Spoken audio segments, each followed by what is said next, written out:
Prevenção, vida longa, bem-estar, cuidado, equilíbrio, bons hábitos. Começa agora Metrópole Saúde, um programa que vai ajudar você a se cuidar mais e viver melhor. Saúde e qualidade de vida no seu rádio.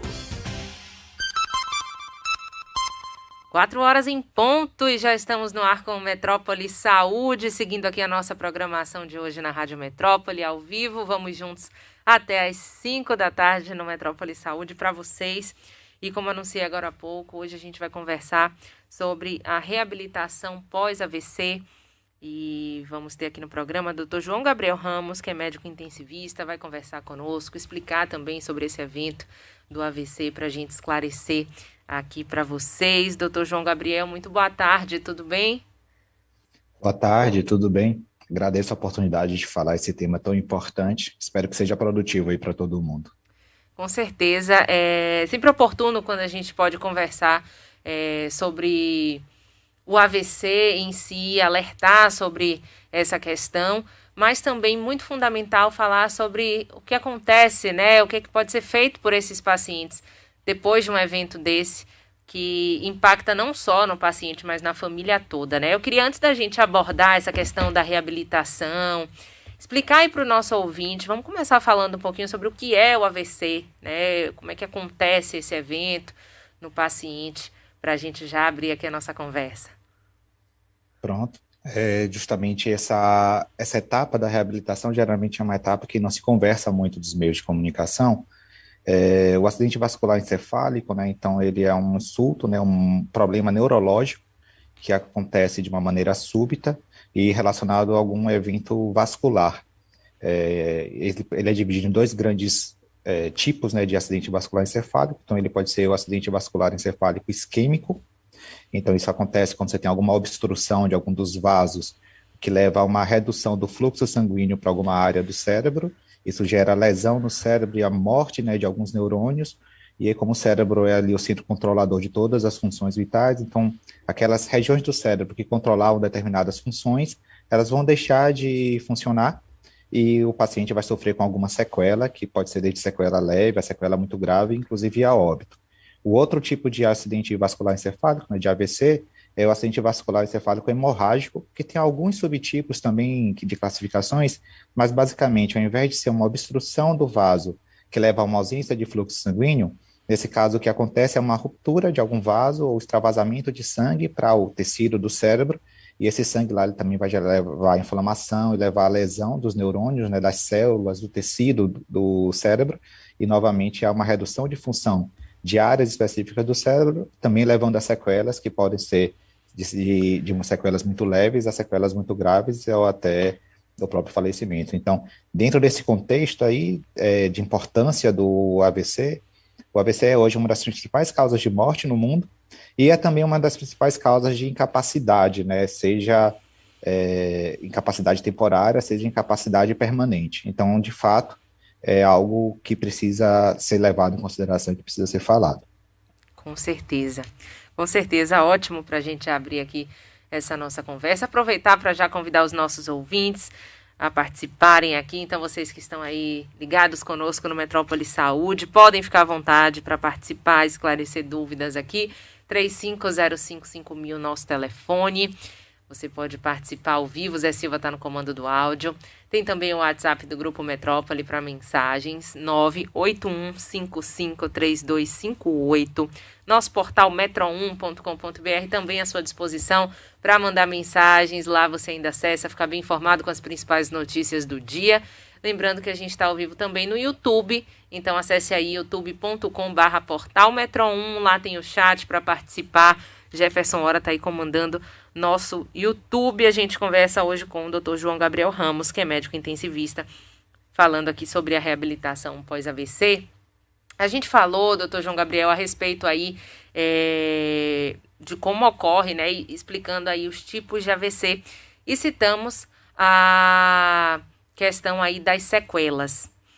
Elas são as mesmas para os dois tipos de AVC ou esse pode mudar, depender do tipo que o paciente teve, né, em caso de preservar essa vida? Perfeito. A gente tem, o tipo de sequela ele vai depender primariamente assim da área do cérebro afetada. O AVC, o hemorrágico, né, o de sangramento, ele tende a ser mais grave, ele tende a lesar áreas mais extensas do cérebro. Se a gente for pensar assim, mais ou menos um pouco como é que funciona, o cérebro ele embora ele não seja exatamente dessa forma, mas ele é como se fosse compartimentalizado, assim, áreas diferentes do cérebro atuam sobre áreas motoras ou fisiológicas, né, diferentes. E cada área dessa vai ser irrigada por um vaso específico. Então, no AVC isquêmico, eu vou ter uma lesão específica de um vaso e aquele sangue ele vai deixar de ir para uma área específica do cérebro. Então, aquilo vai ser um déficit, né, uma sequela mais focal, mais limitada. Claro que se eu pego um vaso grande, que irriga uma grande área do cérebro, essa lesão ela pode ser muito extensa. Mas no caso na maioria das vezes, a gente vai identificar, no AVC isquêmico, você vai pegar áreas específicas do cérebro com lesões, com déficits, com sequelas mais focais. Aí a pessoa, às vezes, não mexe o braço, às vezes não mexe a perna, às vezes tem dificuldade de falar e assim sucessivamente. No AVC hemorrágico, no sangramento, como o sangue ele sai do vaso, ele pode afetar uma área mais extensa do cérebro e ele sobrepassa essa compartimentalização. Então, com isso, você tende a ter no AVC hemorrágico sequelas mais graves. Mas, independente do tipo do AVC, o tipo de o que vai direcionar a terapia de reabilitação são as sequelas que aconteceram, né? Então, o grau da sequela é o que vai direcionar a reabilitação, meio que independente de qual foi o tipo de AVC que o paciente teve.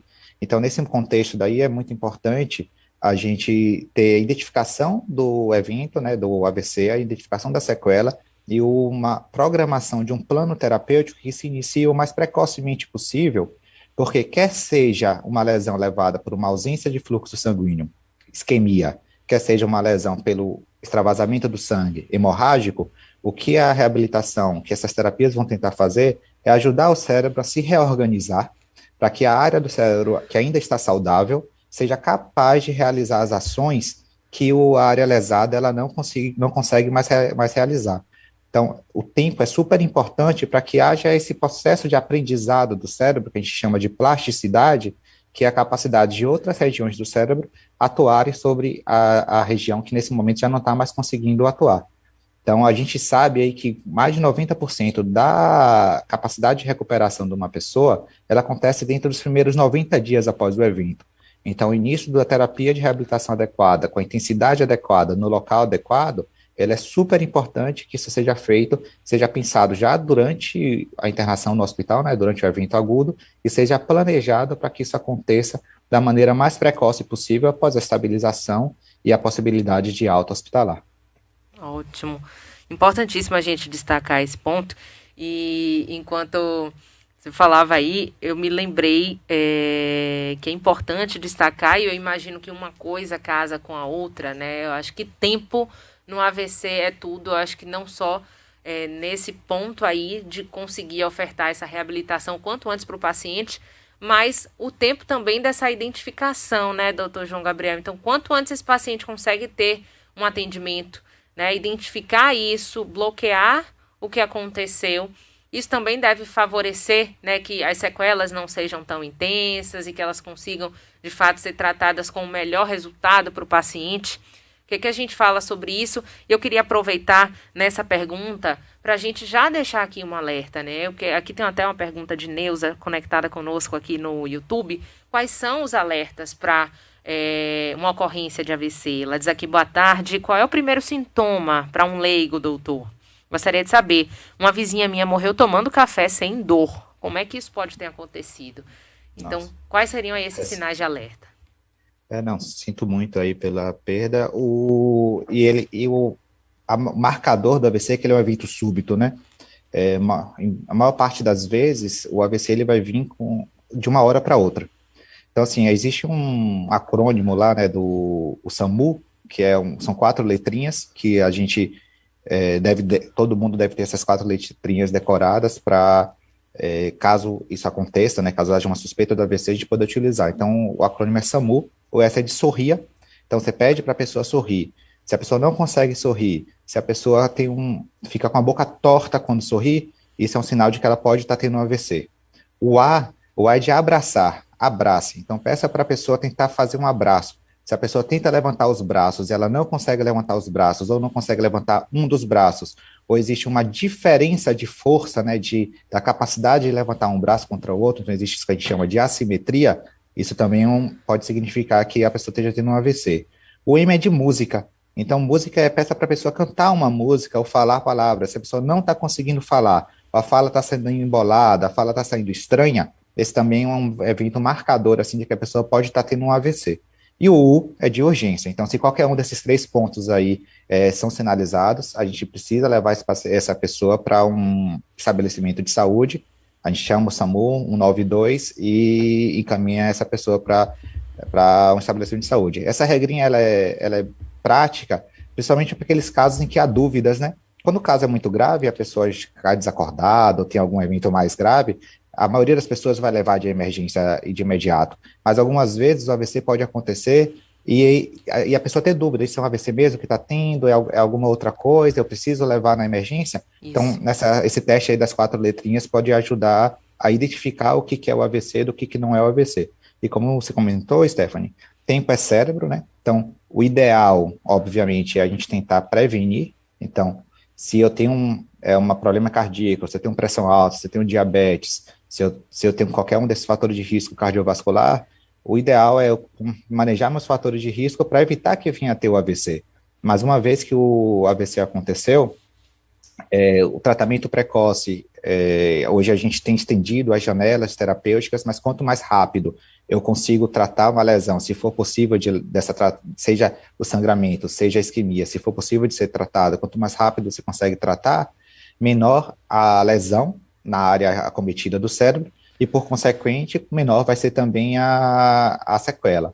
E da mesma forma, quanto mesmo com tratamento precoce, identificação precoce, tratamento precoce, eu vou ter pode ter um risco de ter a sequela, e aí quanto mais cedo eu conseguir reiniciar o processo de reabilitação, mais eu consigo estimular esse cérebro e maior a chance de eu conseguir reverter essas sequelas, ou conseguir fazer com que a pessoa se adapte e consiga ter uma melhor qualidade de vida, ainda que com aquela nova situação.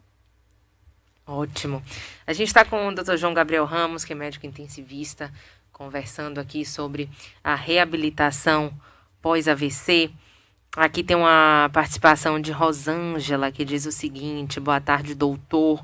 É por isso que as pessoas falam que muitas vezes, após o AVC, a pessoa não consegue mais fazer nada. É possível reverter isso? Tem uma prima que conviveu com a mãe depois de ter tido AVC, não fazia mais nada da vida, parecia um vegetal. Sempre o destino é esse, ou é possível ser algo mais brando? Isso novamente vai depender um pouco do tipo de lesão, né? Nem tudo é completamente reversível, mas hoje a gente tem, quando a gente fala de reabilitação, a gente está falando dessas 2 grandes áreas, né? Tentar reabilitar, tentar reverter o déficit, ou tentar adaptar para tentar fazer com que a pessoa e a família consigam conviver melhor com o déficit. Então, quando a gente vai para dados da literatura, assim, os dados americanos, que a gente tem isso de uma maneira um pouco mais confiável do que os brasileiros, de cada 3 pessoas que têm um AVC, 2 precisam ir para uma reabilitação. E a impressão da gente é que essa outra que não vai, ela não vai, não porque ela não tem indicação, ela não vai porque por algum motivo ela acaba não conseguindo ir para a reabilitação. Então, a pessoa tem uma sequela, seja uma sequela leve, seja uma sequela moderada, seja ela uma sequela grave, a gente vai ser possível de identificar quais são essas sequelas e qual é o plano terapêutico que pode ser realizado para tentar diminuir a gravidade daquelas sequelas. Isso pode ir desde uma sequela mais leve ou moderada, em que o nosso objetivo seria que o paciente retorne a uma independência funcional, quer dizer, que ele volte a fazer tudo que ele era capaz de fazer antes do evento agudo, mas algumas vezes, com sequelas mais graves, isso não vai ser possível. E é nessa situação que a gente vai fazer, tentar reduzir a complexidade do cuidado, tentar dar maior segurança para essa pessoa retornar para casa e tentar melhorar a qualidade de vida dessa pessoa dentro daquelas limitações que a pessoa vai passar a ter a partir daquele evento. Então, sempre tem alguma coisa que dá para ser feita, quer seja uma tentativa de recuperação da independência completa, quer seja dentro de uma característica, de uma perspectiva de a gente melhorar o grau de dependência e a pessoa passar a fazer coisas que ela não está conseguindo fazer naquele momento do AVC, mas talvez não chegue a ser 100% do que estava antes, ou ainda que seja adaptando a situação e ajudando a família, ajudando o paciente a cuidar dessa pessoa nessa nova situação. Então, pode ser muito desafiador de fato, mas existe, nesse caso aí, o que é importante ser feito é identificar quais são as necessidades e aí, através de uma maneira multidisciplinar, né, não de equipe médica, mas de toda a equipe de reabilitação envolvida, isso em conjunto com o próprio paciente e com a família, tentar identificar quais são os objetivos mais importantes para aquela pessoa, o que é valor para aquela pessoa, o que é qualidade de vida para aquela pessoa, e a partir daí montar esse plano terapêutico para a gente tentar atingir, na medida do possível, cada um desses objetivos. Pois é, exatamente. A gente começou até falando aqui que diante de um evento desse impacta, né, não somente na vida do paciente, mas de toda a família, e certamente todos deverão estar envolvidos nesse processo, né, doutor João? Eu queria até aproveitar, aqui a gente vai voltar um pouquinho àquele aspecto do alerta para o início aí de uma ocorrência de AVC. Aqui está uma pergunta do nosso ouvinte Jorge. Boa tarde. Doutor, qual seria a principal orientação? Minha dúvida é, diante de uma situação dessa, a gente pegar e colocar a pessoa no carro e já levar para emergência ou chamar o SAMU e aguardar? O que seria melhor?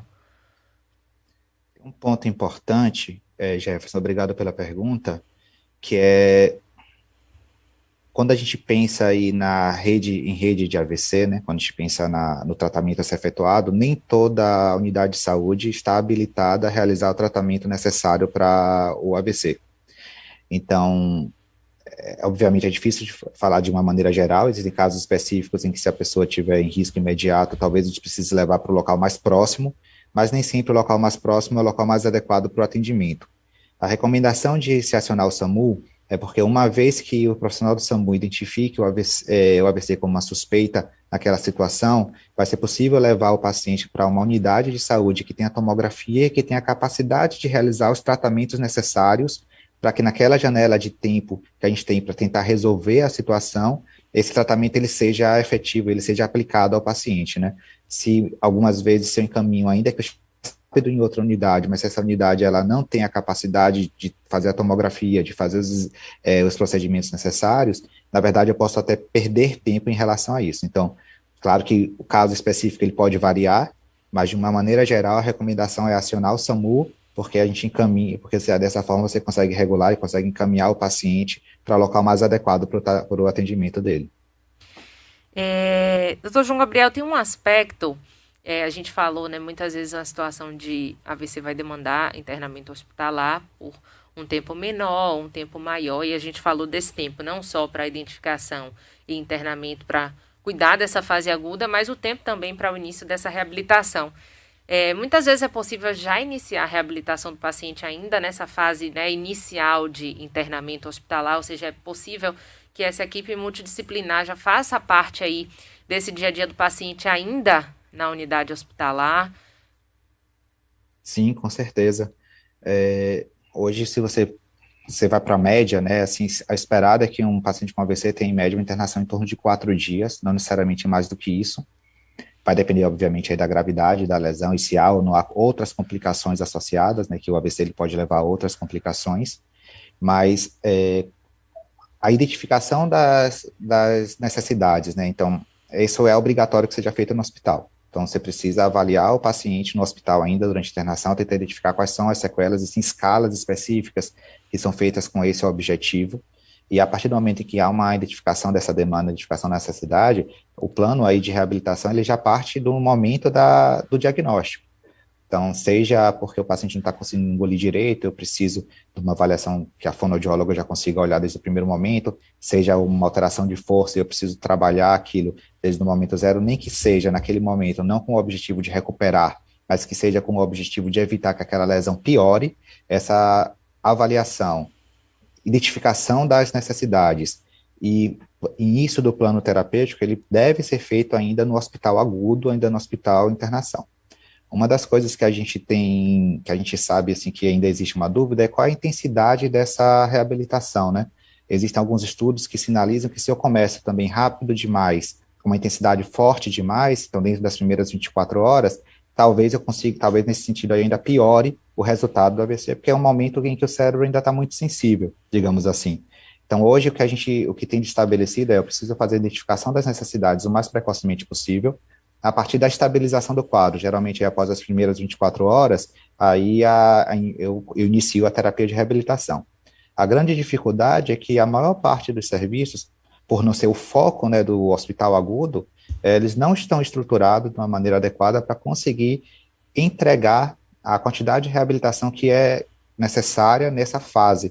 Quando a gente está falando de uma fase aguda e a subaguda, quer dizer, após as primeiras 24, 48 horas, até os primeiros 90 dias do evento agudo do AVC, se recomenda uma reabilitação intensiva. Claro que isso vai depender do grau de sequela, né, mas se a gente está falando que o paciente tem uma sequela importante, a gente está falando de uma pessoa receber até 15 ou 18 horas de reabilitação por semana, que dá 3 a 4 horas de reabilitação por dia, o que não é o foco, na maior parte das vezes, dos hospitais agudos de conseguir entregar isso.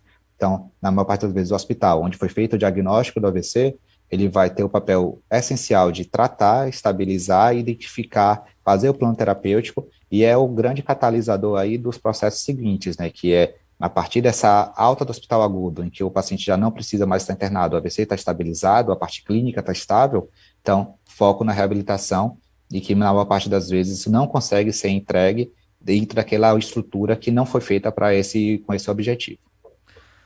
Ótimo. Olha, aproveitar para lembrar aqui para os nossos ouvintes, a gente está com o Dr. João Gabriel Ramos, médico intensivista, conversando sobre reabilitação pós-AVC.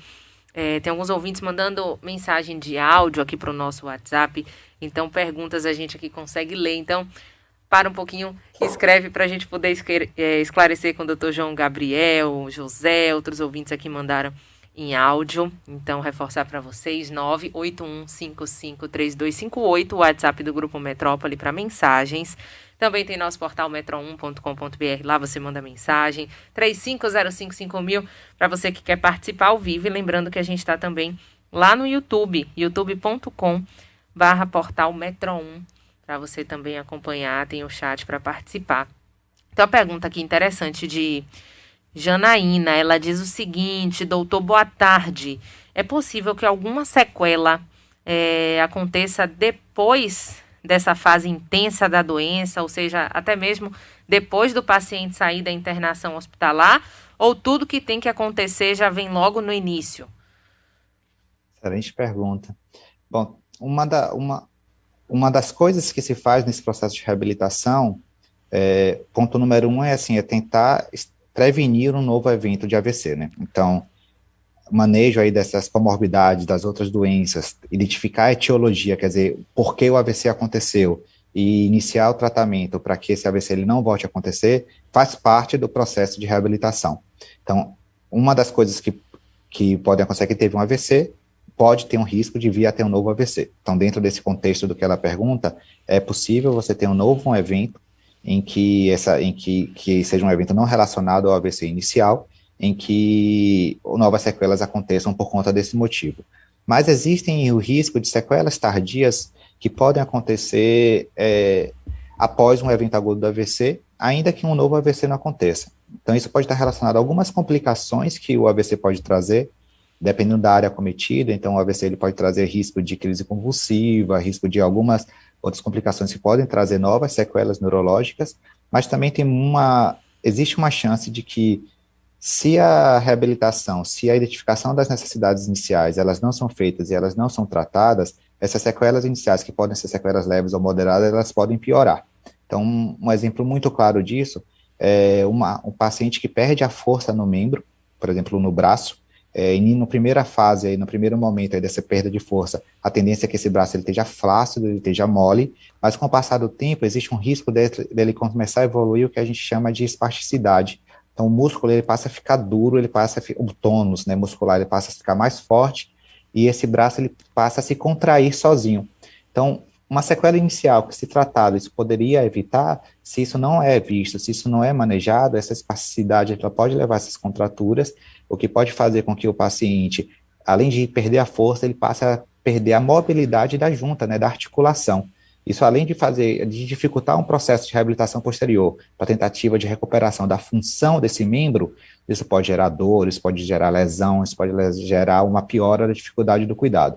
Então, sim, é possível que sequelas que não tenham sido apresentadas na primeira fase, ali, na fase aguda do AVC, ou sejam identificadas depois, porque não tinham sido identificadas anteriormente, ou aconteça uma coisa não relacionada ao AVC inicial, né, por conta do risco de ter um novo AVC, ou complicações relacionadas ao AVC inicial que a pessoa pode ter tido, e que, se não manejadas de maneira adequada, existe um risco de piora ao longo do tempo, e isso pode acontecer semanas ou mesmo meses após o evento inicial. Então, por isso que, mesmo as pessoas com sequelas aparentemente leves, elas passam, ou precisam, ou devem passar por essa avaliação inicial de identificação de demandas, porque ainda que uma demanda, uma necessidade, uma sequela esteja leve ou moderada naquela fase inicial, se você não maneja, a depender do tipo de sequela, do tipo de lesão, existe um risco dela piorar ao longo do tempo.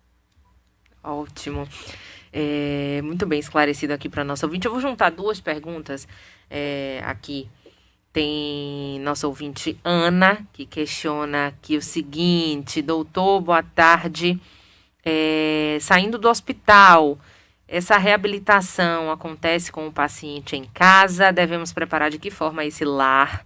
E também tem Sofia aqui acompanhando a gente no YouTube, que questiona onde fazer a reabilitação intensiva em Salvador relacionada ao AVC. Então, quais são as possibilidades aí para esses pacientes que, né, saem aí dessa fase de internação hospitalar e que vão dar prosseguimento a esse período aí de reabilitação e também prevenção de uma nova ocorrência? Boa tarde, Ana. Boa tarde, Sofia. Obrigado pela pergunta. Tudo vai depender aí da avaliação das necessidades, né? Então, tudo volta aí para a gente, olha, aconteceu um AVC, eu tive um AVC, alguém da minha família teve um AVC, eu preciso garantir que essa pessoa passe por uma avaliação das necessidades que essa pessoa tenha, para que eu consiga identificar, inclusive, qual vai ser o melhor local para essa pessoa ser reabilitada, né? A maior parte das pessoas vai conseguir fazer uma reabilitação ambulatorial, então as sequelas vão ser leves o suficiente aí para que a pessoa consiga sair do hospital, agende a fisioterapia, agende a fonoaudiologia, agende a terapia ocupacional, agende a consulta médica e consiga fazer isso de uma maneira mais pontual, seja em ambulatório, né, nas clínicas de reabilitação, ou eventualmente em domicílio, com atendimento em casa, mas algumas pessoas que têm sequelas um pouco mais graves, elas vão exigir uma terapia mais intensiva e de uma maneira multidisciplinar mais homogênea, né? Então, hoje existe uma questão logística, assim, a pessoa sai do hospital, daqui que ela agende a físio, daqui que ela agende todos os processos, existe uma chance dela perder alguns dias nesses processos e com alguma frequência, esse atendimento ele não vai ser integrado, quer dizer, não vão ser todas as pessoas olhando da mesma forma, ter um risco de ser atendimentos mais pontuais. Então, uma parcela dessa população que teve AVC, ela vai ser encaminhada para o que a gente chama de reabilitação internada intensiva, em que a pessoa ou estende a internação no hospital de origem, caso o hospital tenha capacidade de fazer esse atendimento, ou ela vai ser transferida para um local que tenha capacidade de fazer esse atendimento. Essa transferência ela pode eventualmente ser feita para domicílio, em um regime de internação domiciliar, mas o que hoje a literatura traz como potencial alternativa e de maior efetividade são o que a gente chama de hospitais de transição, né? Unidades de pós-agudos, que são estruturas hospitalares desenhadas com o objetivo de atender pacientes que estejam precisando passar por um processo de reabilitação. Qual é a diferença, qual é a importância disso? Você, além de ter a estrutura física, além de ter as pessoas com aquela formação para aquele tipo de ação, o objetivo dessa estrutura, o objetivo desse hospital é a reabilitação. Então, todos os processos, toda a comunicação, toda a forma, todo o processo está desenhado para atender o paciente em reabilitação, que é o foco daquela estrutura. Então, hoje a gente tem centros especializados em reabilitação. A gente tem, por exemplo, na rede pública ou de acesso também ao SUS, a gente tem a rede SARA, que é extremamente competente. acaba fazendo um tipo de reabilitação um pouco mais subaguda. Normalmente elas não conseguem atender os pacientes nessa fase hiperaguda após o AVC, por uma série de processos, acabam atendendo o paciente um pouco após algumas semanas ou mesmo meses após. Na rede privada, a gente tem estruturas de clínicas de reabilitação que podem funcionar de uma maneira mais integrada, e em regime de internação, a gente tem um hospital de transição, por exemplo, a Clínica Florence, que atende pacientes transferidos de hospital direto para esse processo de reabilitação intensiva em pacientes internados. Mas esse é um subgrupo da população de AVC, né? São pessoas que tiveram sequelas moderadas, sequelas complexas, que existe uma dificuldade de conseguir atingir essas metas em regime ambulatorial, e aí dessa forma estende-se a internação por mais 2 ou 3 semanas, e essa pessoa ela consegue receber essa carga horária de reabilitação maior em um regime de internação. A gente está falando de 3, 4 ou 5 horas de reabilitação por dia, né, entre atendimento de físio, atendimento de TO, atendimento de fonoaudiólogo e das múltiplas outras terapias, incluindo atividades que, como a gente comentou aí no começo, é super importante nesse processo de reabilitação, independente de qual seja a modalidade, é essencial o engajamento. O paciente ele precisa ser capaz de tolerar, primeiro ele precisa estar clinicamente estável a ponto de conseguir tolerar essa carga de reabilitação, e ele precisa estar engajado nessa terapia, né? Tanto o paciente quanto a família precisam estar dispostos a passarem por esse processo de terapia de reabilitação, porque também não é fácil, né? Exige um comprometimento grande aí de todo mundo para que a gente consiga ter a disciplina de entregar essa carga horária elevada de reabilitação para quem precisa disso. E os dados, eles são muito legais nesse sentido, que eles mostram, assim, que os desfechos, eles parecem ser melhores. Então, assim, você consegue atingir metas de funcionalidade mais rápido, e a intensidade é um fator importante também, né? Quando o paciente tolera, quando tem a indicação técnica, quanto mais carga horária você consegue entregar, melhor o desfecho desse paciente no longo prazo. Quer dizer, mais esse paciente ele consegue recuperar das funções que ele perdeu decorrente do AVC. Ótimo. Não sei se ficou claro, assim, a resposta. Com certeza, a gente já conseguiu aí falar sobre essas possibilidades, né, do que vem depois dessa ocorrência, mas a gente vai continuar essa conversa. Tem mais perguntas aqui no YouTube, tem Isabela, tem Vivian, tem outros ouvintes participando aqui também no WhatsApp do Grupo Metrópole, Chicão. Aguardem aí, a gente vai fazer uma pausa, está na hora do nosso intervalo comercial. O Dr. João Gabriel vai permanecer conosco, porque daqui a pouquinho a gente volta, seguindo aqui essa conversa sobre reabilitação pós-AVC, tem informações do trânsito no ponto, então a gente faz essa pausa e o Metrópole Saúde volta já já. Então vamos retomar aqui com as participações. Antes de chegar lá no YouTube, eu já vou voltar aqui a nossa conversa com o Dr. João Gabriel Ramos, médico intensivista, conversando sobre reabilitação do AVC. Chicão mandou logo no início, quando a gente falava daqueles alertas, Dr. João, para a gente reforçar, né? Falamos dos sinais relacionados a AVC e daqueles cuidados de prevenção, que não só funcionam para uma primeira ocorrência, mas para novos episódios. E aí ele questiona aqui o seguinte: doutor Stephanie, muito boa tarde. É mito ou verdade que a combinação da pressão alta com colesterol alto são causadores do AVC? E eu vou aproveitar para a gente retomar, deixando essa informação aqui para o nosso ouvinte. Quais são os fatores relacionados ao AVC? O que é que deve se ficar atento? Também tem uma outra pergunta aqui. Deixa eu ver se eu acho. O Rodrigo, que questionou aqui o seguinte: tenho casos na família. Meu pai teve AVC, um tio também. Devo me preocupar com isso? Então já vamos deixar essas informações aí para os nossos ouvintes. Excelentes perguntas, né? Como a gente comentou, apesar de trabalhar com reabilitação, de fato, esse é o tipo da situação em que a gente ficaria feliz se não tivesse mais emprego, né? Se todos os casos de AVC pudessem ser prevenidos, a gente não precisasse mais estar trabalhando com a reabilitação dos casos que já tiveram. E o principal fator de risco para AVC é a hipertensão. Então, a pressão alta é disparado, assim, a situação que, se controlada, talvez diminua aí a maior parte dos casos que acontecem, né, na comunidade, seja no Brasil, seja no resto do mundo.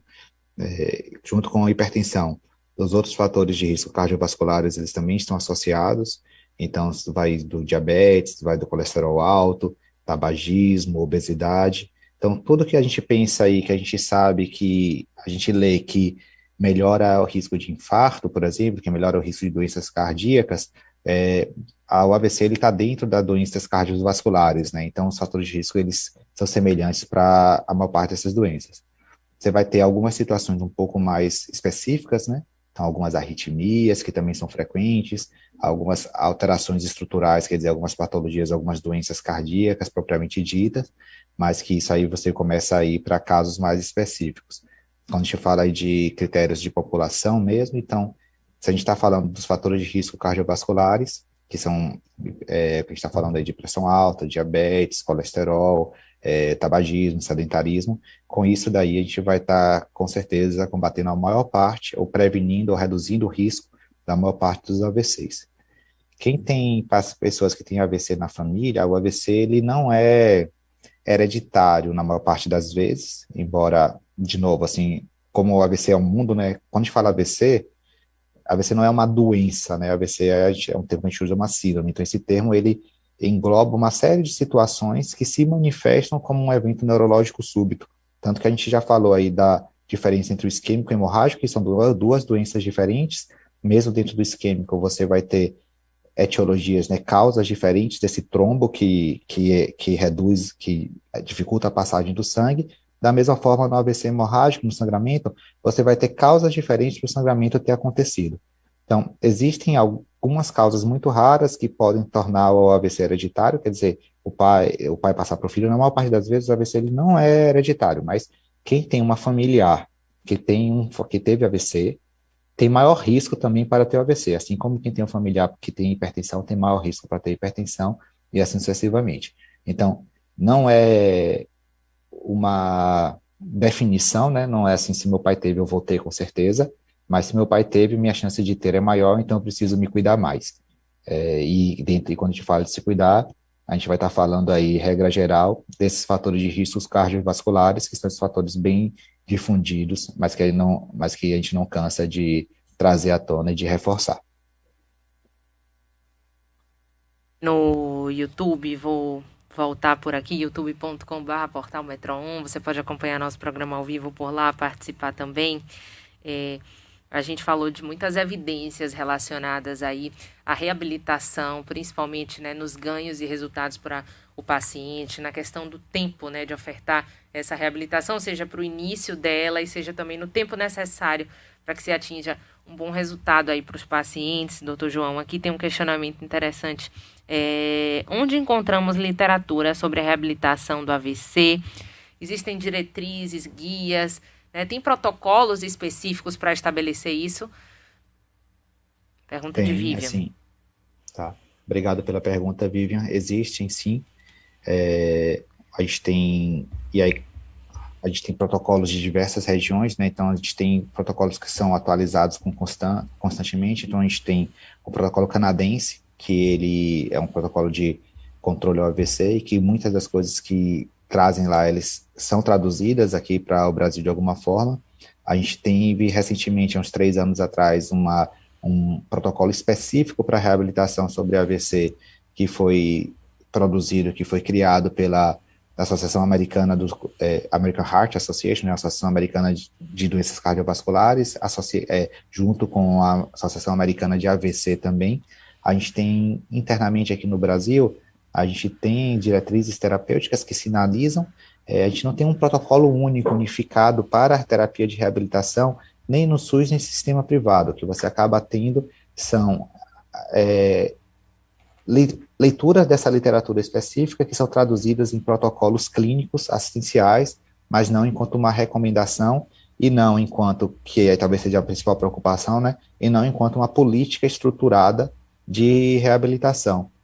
Culturalmente, a gente, por vários motivos, né, a gente falava muito inicialmente do tratamento da doença aguda, a gente, graças a Deus, assim, a gente começou a falar também de prevenção, né, e com um foco muito importante que é essencial na medicina de família e comunidade, mas esse tema de reabilitação sempre foi um tema meio esquecido, né, não só pela população, também pelos médicos e principalmente pelos formuladores de políticas públicas de saúde. A gente vivenciou agora, estive aqui no giro da notícia a questão da Covid, então a gente vivenciou e ainda vivencia como faz falta a gente ter centros de reabilitação estruturados, né, para atender pessoas que passam por uma doença aguda grave, que vão ter sequelas após isso. Então, isso ainda é algo que no Brasil ainda está pouco estruturado e depende de serviços específicos que se estruturam e criam seus próprios protocolos clínicos. A gente deu o exemplo aí do SARA, aqui na rede pública, aqui em Salvador. A gente tem a Universidade Federal da Bahia e o Hospital das Clínicas fazendo pesquisa nesse tema e trabalhando nesse tema, seja individualmente, seja em convênio com outras instituições de ensino superior. A gente tem hospitais privados que também já começam a olhar com mais atenção para essa área de atuação, e a gente tem esse nicho de hospitais de transição, como a Clínica Florence, que também estão olhando com atenção e com cuidado para esse perfil de população que ainda não vinha tendo suas necessidades atendidas. Ótimo. Olha, eu vou aproveitar que a gente está caminhando aqui para o finalzinho. Vou mandar 2 perguntas aqui sobre questão, mais uma vez, o tempo chegando por aqui, doutor João. Tem o questionamento de Meg, que ela questiona quanto tempo, em média, um paciente está reabilitado pós-AVC. A gente sabe que cada caso é individual, mas a gente pode falar num tempo médio para que, de fato, essa reabilitação se conclua. E essa outra tem um depoimento aqui grande de Cristina. Vamos responder, Meg, depois eu jogo a de Cristina, porque traz a questão do tempo, mas numa outra vertente. Vamos lá. Okay. Obrigado, Meg, pela pergunta. E aí eu vou ter que sair, como o Stephanie colocou, assim, vai depender muito do caso. O que a gente tem aí, o que é que são marcos temporais importantes, né? Então, o diagnóstico das necessidades precisa ser feito o mais precocemente possível, o início da reabilitação precisa ser feito o mais precocemente possível. Até 90 dias do evento agudo, até 90 dias do AVC, a gente recupera a maior parte do que a gente vai recuperar. Mas isso não significa que a reabilitação ela para de acontecer após os 90 dias. Ela continua acontecendo, mas em uma velocidade mais lenta e com ganhos menores do que o que comparado com esses primeiros 90 dias. É como se nos primeiros 90 dias a gente estivesse dando aquele empurrão, né? A gente deve se dando aquele push mesmo, aquele empurrão para que a pessoa atinja o máximo possível no menor tempo possível. Por isso que a intensidade nesses 90 dias é tão importante. A partir do momento que você passa por uma fase um pouco mais subaguda, quer dizer, de menor neuroplasticidade, aí também já não adianta mais eu entregar uma intensidade tão grande de reabilitação, porque o corpo não vai responder daquela forma, porque a fase de plasticidade, a fase de recuperação, ela já reduziu, e aí a recuperação a partir daí vai ser uma recuperação mais lenta e progressiva. Mas tentando trazer aí de uma maneira um pouquinho mais objetiva, então a maior parte dos ganhos vão acontecer dentro dessa janela aí dos primeiros 3 meses, com a intensidade de terapia adequada, mas a gente continua a ter ganhos até 12 ou 18 meses após o evento do AVC, mas aí já com uma tendência a esses ganhos serem mais lentos e serem ganhos mais discretos também, mas que não deixam de ser ganhos importantes quando a gente está falando de qualidade de vida e de funcionalidade. Ótimo. E Cristina já traz aqui um depoimento dela. Ela diz que sofreu um AVC em 2019 e diz o seguinte: boa tarde, Stephanie, entrevistada. Eu estava num ponto de ônibus, peguei a condução e somente no caminho comecei a ver um pisca-pisca. Ela diz, então na hora de soltar do carro já não sentia mais minhas pernas nem minhas mãos para buscar a maçaneta do mesmo. Fui levada à emergência, dei entrada na UPA, fui socorrida a tempo do quadro. Ela diz aqui avançar, eu não sei se é avançar ou não avançar. Ela diz, fiquei internada. Ok, hoje ainda sinto por vezes minha boca mais dormente. Às vezes demora um pouco mais para andar. E às vezes acho que estou andando rápido demais. E ela questiona o que fazer nesses casos para isso não retornar. E eu acredito que um ponto também importante para a gente falar desse depoimento dela é se há tempo para iniciar, né, essa reabilitação. Se ela não aconteceu, por exemplo, no momento oportuno, como no caso aqui de Cristina, ela pode ser iniciada também, né, de uma forma mais tardia. O que a gente fala sobre isso? Excelente colocação, Stephanie. Obrigado, Cristina, aí, por compartilhar também. A reabilitação ela pode acontecer a qualquer momento. O que vai mudar quais são os ganhos esperados, né? Então, se uma reabilitação ela não por algum motivo não é possível de acontecer na fase ali aguda até os primeiros 90 dias, e ela passa a acontecer na fase mais subaguda ou crônica após os 90 dias, o foco da reabilitação vai ser diferente, vai ser uma reabilitação que talvez tenha mais uma estratégia de manutenção e de evitar a progressão das sequelas do que necessariamente de tentar recuperar a independência funcional ou completamente o que foi perdido naquela fase inicial. Então, ela vai ser importante, ela vai cumprir seu papel, mas vai ser um papel diferente do que essa reabilitação intensiva mais aguda logo após o evento do AVC. E dentro desse contexto daí, mesmo com a pessoa que reabilita e que recupera a independência quase completa, como qualquer doença grave, o AVC é uma doença grave, a gente sabe que tanto as sequelas físicas, mas também as sequelas potencialmente cognitivas, assim como as dificuldades emocionais e sociais. Então, quando você fala de índice de ansiedade, de depressão, retorno ao trabalho, né? Então, de impacto, como a gente trouxe ali no círculo familiar, tanto financeiro quanto de composição do círculo, às vezes aquela pessoa que era o arrimo de família, que era a principal pessoa provedora, seja financeiramente, seja em tomada de decisão, e está numa situação mais fragilizada. Então, essas sequelas que são mais difíceis de serem quantificadas também, a gente sabe que isso que as pessoas tiveram AVC tem impacto com isso em 1 ano ou até 5 anos após o evento. Então, mesmo com a reabilitação, com o ganho de funcionalidade e de ganho de independência, algumas dificuldades elas podem acontecer. E esse acompanhamento, a pessoa que teve um AVC, ela merece ter um acompanhamento continuado para o resto da vida, tanto para manejo dessas dificuldades que podem permanecer no longo prazo, como também para a tentativa de redução do risco de um novo evento. Então, a reabilitação ela pode acontecer a qualquer momento, ela pode ser iniciada a qualquer momento, mas ela vai acontecer e vai ser iniciada com objetivos diferentes, a depender do momento em que a gente estiver fazendo essa avaliação e estiver indicando o início dessa terapia de reabilitação. Ótimo, ótimo, maravilha, esses esclarecimentos aqui para Cristina, e eu queria já aproveitar para agradecer, doutor João Gabriel, sua participação aqui conosco, especialmente por trazer esse tema, né, de como reabilitar, de por que reabilitar e como a gente pode ter ganhos com esses pacientes pós-AVC. Muitíssimo obrigada pela participação aqui conosco, uma boa tarde. Eu que agradeço, uma boa tarde para todo mundo. Aí a gente começou com o doutor João Gabriel Ramos, médico intensivista, esclarecendo aqui sobre as possibilidades de reabilitação para o paciente após uma ocorrência de AVC. Encerrando aqui o nosso Metrópole Saúde de hoje.